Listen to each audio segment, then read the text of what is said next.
Hi everyone, my name is Rob, and today on our Avrame Home, I'm going to be talking to you all about skylight installations.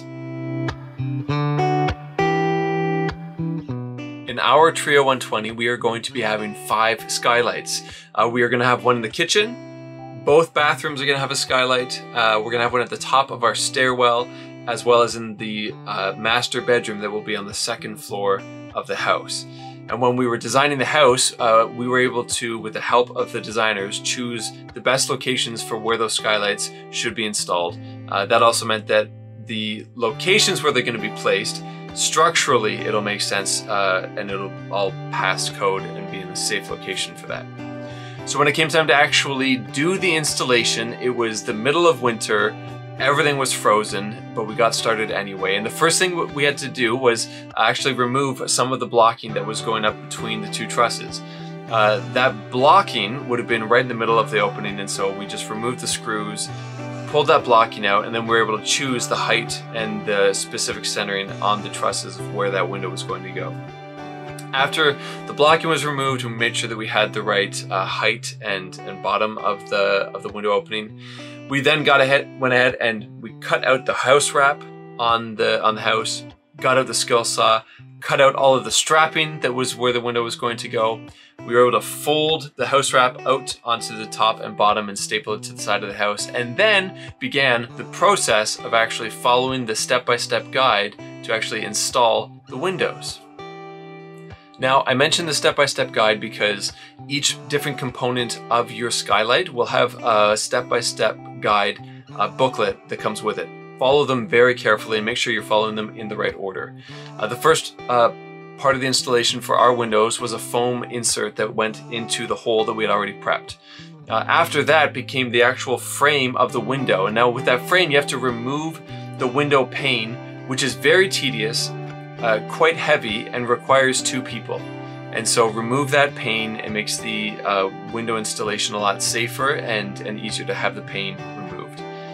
Once that is in place, then comes all of the flashing. And let me tell you, there is a lot of flashing, and I am so confident that with all of this being installed correctly, there'll be no leaks. No matter how many people tell you skylights equal leaks, I don't believe it. I don't believe that there's going to be any leaks in these skylights because of all of the flashing that goes onto the house wrap as well as over top of the steel.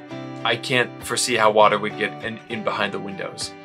But yeah, then after the flashing all gets installed, there's then trim pieces for the window before the window pane actually gets put in. And the way that we did that was to have someone inside the house and pass that window out through the opening. There's 2 clips that need to get fit into the hinges and the window closes. With all that being said, there are some things that I wanted to point out, maybe some tips or some things that might help you if you are also about to install some of these VELUX skylights. The first tip is to make sure you follow those step-by-step guides very closely. And as a matter of fact, in our guides, there was a QR code that you could scan, and it took you to a video with step-by-step illustrations showing you how to do each part of the installation. The first window that we installed, I did not know that that QR code would lead me to a video, and so I actually missed the very first component of the window installation. We installed the whole thing, and then I realized, hey, there's this bonus piece, and it was that foam insert. And I had to uninstall the entire window, put that foam insert in, and then redo it from the very beginning. So follow those guides. The video guides provided by VELUX were invaluable. They helped so much. Everything made perfect sense after I watched the videos. That's the first thing. The second thing that I would recommend doing, if possible, have all of your windows roughed in at the same time, and then invite a friend over to help you install the actual window pane. I probably could have had all of the windows roughed in over the course of a day or 2, and then had a friend come over and in a matter of like an hour get all the windows in place. Probably would have been faster and would have saved time and money rather than having someone come out and work side by side, because for a lot of the window installation, it just requires one person and the other person is just handing you different components. So that's just another tip there too. Something else for you to consider when you're installing your windows is their actual physical placement on the building. I was so tedious and meticulous about making sure that the elevations of the heights of my window were consistent on each floor. And the reason why is because it's kind of like an architectural thing to just, it looks good to have your windows all like in line with each other. When they're staggered or when they're close but not quite, it will draw your attention to it in a way that you don't want it to. And so make sure your windows are the same height.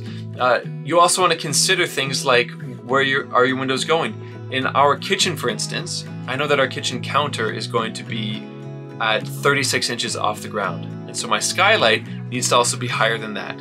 We're also going to be adding a shelf into the skylight when we finish them somehow. And that shelf needs to be higher than the countertops too. So just consider all those things before you actually cut the holes, before you actually install them. You gotta be thinking about the finish line. How are these actually gonna look when it's all done and a finished product? When it came time for us to put our skylight in over our stairwell, for instance, we wanted to make sure that it was going to be visible, the whole window, when we were standing at the bottom of the stairs, so that when you're looking up the stairwell, you can see that window right there at the top, allowing light to come down the stairwell.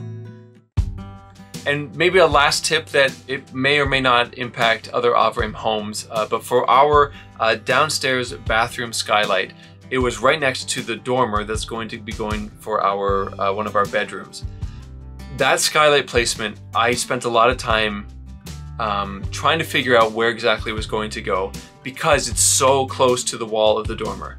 It required me measuring the flashing kit. I had to measure the flashing for the steel. I wanted to make sure that I had enough overhang so that when I installed that window, I didn't want to get to my steel installation and find out that my window was actually in an incorrect place. And so make sure that when you're choosing the location of your skylights that there's actually enough room for them to fit. At this point, our skylight is installed. I'm still waiting for the steel to go in. I held the flashing kit up to the side of it, and I think I've got just enough room to fit the flashing and a little bit of steel before my skylight. Time will tell. And lastly, just an encouragement to you, my first window took me a whole day to install. And I did it wrong and had to uninstall it, and it then took a second day to install.